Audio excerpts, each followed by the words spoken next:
Assalamualaikum warahmatullahi wabarakatuh. Alhamdulillahi rabbil alamin. Alhamdulillahilladzi hadana lihadza wa ma kunna linahtadiya laula an hadana Allah.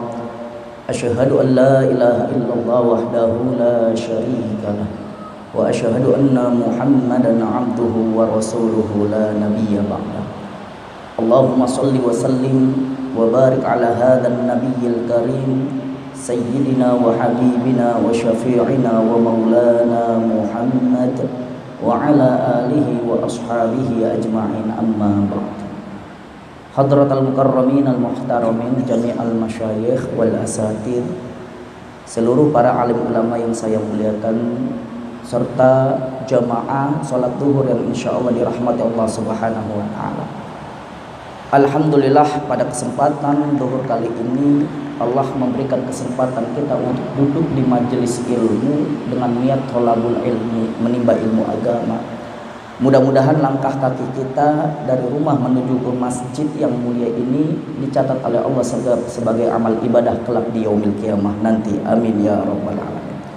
Jamaah salat zuhur yang berbahagia, ketika berbicara tentang ajaran-ajaran Islam, maka ada 3 unsur yang harus diperhatikan bagi umatnya.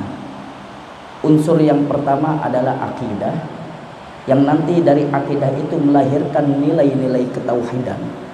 Kemudian unsur yang kedua adalah asy-syari'atul islamiyah. Syariah Islamiyah itu akan menghasilkan nilai-nilai hukum atau disebut dengan al-qanun al-islamiyah, atau yang kita kenal dengan ilmu itu adalah ilmu fikih. Dan juga yang ketiga, unsur yang menjadi pelengkap dari akidah yang benar, syariah yang baik, yaitu al-akhlaqul karimah.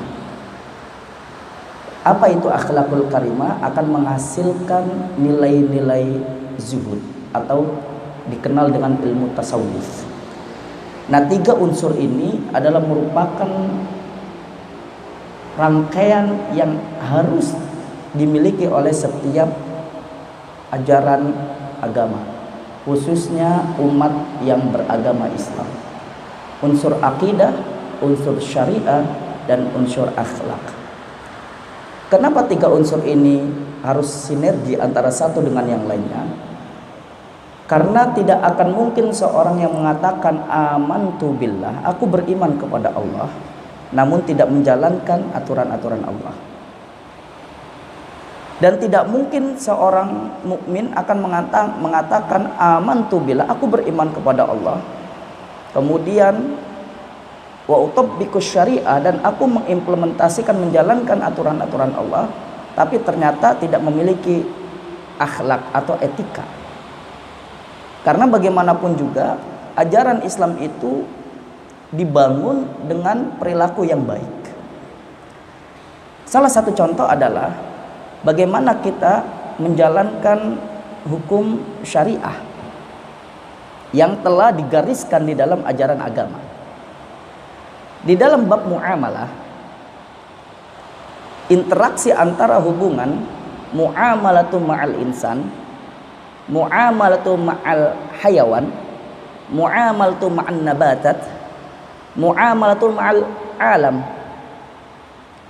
Interaksi kita juga terbangun bukan hanya hubungan kita secara horizontal kepada manusia saja, tapi bagaimana kita berinteraksi, membangun hubungan baik bukan hanya dengan makhluk yang bernama manusia, tapi ada makhluk-makhluk lain yang harus kita interaksi dengannya.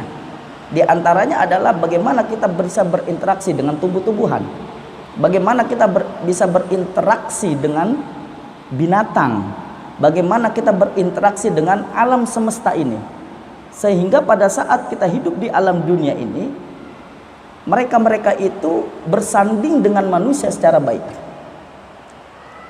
Nah, terjadinya malapetaka di mana-mana karena hubungan manusia dengan makhluk yang lainnya tidak akur.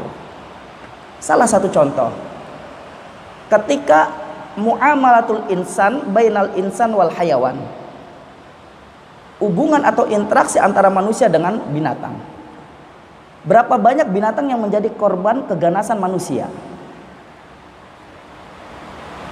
Kalau kita perhatikan, Allah Subhanahu wa taala menjelaskan tentang bagaimana kita baik kepada binatang. Bahkan ada beberapa binatang yang tidak boleh dikonsumsi, yang tidak boleh dimakan. Itu apa fungsinya? Ada aturan Allah yang Allah gariskan. Salah satu contoh adalah kita tidak boleh mengkonsumsi yang disebut lahmul khinzir, daging babi. Kita tidak boleh mengkonsumsi yang disebut dengan maitah, bangkai. Kita tidak boleh mengkonsumsi dengan hewan yang dia mati sebelum disembelih dan dibaca bismillahirrahmanirrahim. Nah, ini semua kita tidak perhatikan. Sehingga pada saat kita tidak perhatikan hal-hal yang muamalatu bainal insan wal hayawan, maka yang terjadi adalah ekosistem di dalam kehidupan kita kacau balau. Kemudian efek dari melanggarnya aturan kita terhadap aturan Allah, maka Allah memberikan sebuah teguran kepada kita. Tegurannya itu bisa dalam bentuk menggapai derajat kita supaya kita menjadi hamba Allah yang lebih beriman, atau teguran itu bisa menyebabkan kita jatuh kepada derajat yang paling rendah, asfalas safilin. Ketika kita perhatikan, Allah Subhanahu wa taala di dalam memberikan ujiannya, sebagaimana Allah Subhanahu wa taala berfirman, a'udzubillahi minasyaitonir rajim, ahasiban nasu ayyutraku ayyaqulu amanna wa hum la yuftanun. Apakah manusia mengira mereka ditinggalkan begitu saja setelah mereka mengatakan kami beriman kepada Allah? Wa hum la yuftanun, sedangkan mereka tidak diuji oleh Allah. Ini sebuah pemberitahuan Allah Subhanahu wa taala kepada kita dengan kalimat harful istifham di awal dari ayat tersebut. Ahasiban nasu ayyutraku ayyaqulu amanna. Allah Subhanahu wa taala pada saat menyaksikan hamba-hambanya yang mengatakan kami beriman dengan lisannya. Kemudian Allah tidak menguji? Tidak. Hakikatnya Allah akan uji sejauh mana keimanan mereka. Pada saat Allah berikan aturan-aturan yang bagi manusia untuk tidak melaksanakan larangan Allah, maka apakah manusia menjalankan ataukah manusia justru menghindari larangan Allah? Atau sebaliknya, ketika Allah perintahkan untuk melaksanakan aturan-aturan Allah, apakah manusia menjalankan aturan tersebut ataukah justru dia jauh dari aturan tersebut? Jadi Allah akan mengetahui. Nah, oleh karena itu, dalam muamalatu bainal insan wal hayawan, disinilah efek dari kesombongan manusia membuat kerusakan kehidupan selain makhluk yang bernama manusia dengan makhluk yang lain. Maka terjadilah malapetaka, mara bahaya. Karena hukum itu akan selalu berputar. Asbabnya menghasilkan akibat. Pasti dari sebab menghasilkan akibat. Ketika manusia tidak mau tunduk atau taat kepada perintah Allah, maka akibatnya manusia akan merasakan. Nah, oleh karena itu, apa solusinya? Pada saat tiga komponen yang di awal saya jelaskan tadi, komponen bagi kehidupan manusia adalah akidah, syariah, dan akhlak. Maka di dalam komponen akhlak ini sangatlah penting untuk menunjukkan bagaimana identitas manusia ketika mereka berinteraksi dengan makhluk-makhluk yang lainnya. Tumbuh-tumbuhan, binatang, alam semesta ini Karena semua ini merupakan ayatul kauniyah, tanda-tanda kebesaran Allah dalam bentuk ciptaannya yang harus dihormati juga oleh manusia. Sekalipun manusia adalah sebaik-baik ciptaan, ahsana takwim, tapi manusia pun harus sadar, manusia tidak berdiri sendiri. Dia hidup karena ada makhluk-makhluk lain yang mendukung kehidupannya. Itulah filosofi kehidupan. Jadi pada saat manusia itu tidak paham akan dirinya, maka sudah otomatis dia tidak akan mengenal Tuhannya. Syekh Imam Al-Ghazali pernah mengungkapkan di dalam kitabnya Ihya Ulumuddin bahwasanya pentingnya kita mengetahui jati diri kita. Man 'arafa nafsahu faqad 'arafa rabbahu. Barang siapa mengenali jati dirinya, maka dia akan mengenali siapa Tuhannya. Pada saat kita mengenali jati diri kita, kita ini adalah makhluk sosial yang tidak bisa hidup berdiri sendiri. Oleh karena itu, hargailah makhluk-makhluk lain dengan konsep tunjukkan perilaku kita, perilaku yang disebut dengan akhlakul karimah. Karena perilaku itu ada dua sifat, al-akhlakus sayyi'ah dan al-akhlakul karimah. Akhlakus sayyi'ah itu adalah perilaku-perilaku yang buruk. Karena potensi manusia kecenderungannya Allah ciptakan juga, yaitu perilaku buruk. Sebagaimana Allah Subhanahu wa taala menjelaskan dalam surah Asy-Syams pada ayat yang ke-7 dan 8. A'udzu billahi minasyaitonir rajim. Wa nafsi wa ma sawwaha fa alhamaha fujuraha wa taqwaha. Demi jiwa. Jiwa siapa? Syekh Imam Ibnu Jarir At-Tabari dalam kitab tafsirnya Jami'ul Bayan fi Ta'wilil Quran menjelaskan sumpah Allah demi jiwa manusia, yaitu nafsul insan.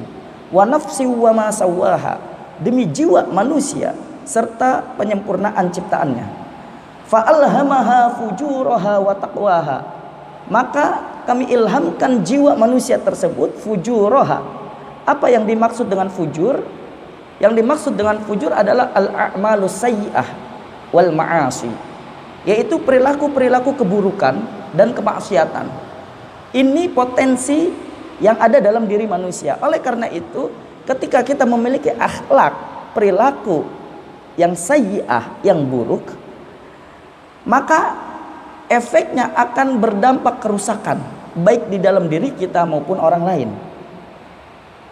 Oleh karena itu, tanamkan bukan hanya yang didominasi perilaku keburukan, tapi bagaimana Allah juga berikan kita potensi wa taqwaha, yaitu potensi ketaatan.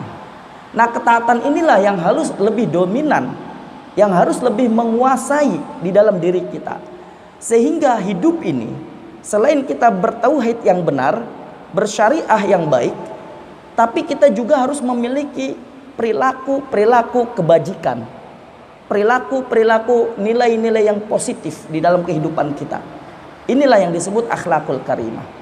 Mudah-mudahan ketika kita memiliki prinsip 3 unsur yang tadi, maka insya Allah kita akan menjalankan kehidupan di alam dunia ini, kehidupan yang Allah ridhoi dan kita ridho terhadap ketentuan Allah, insya Allah.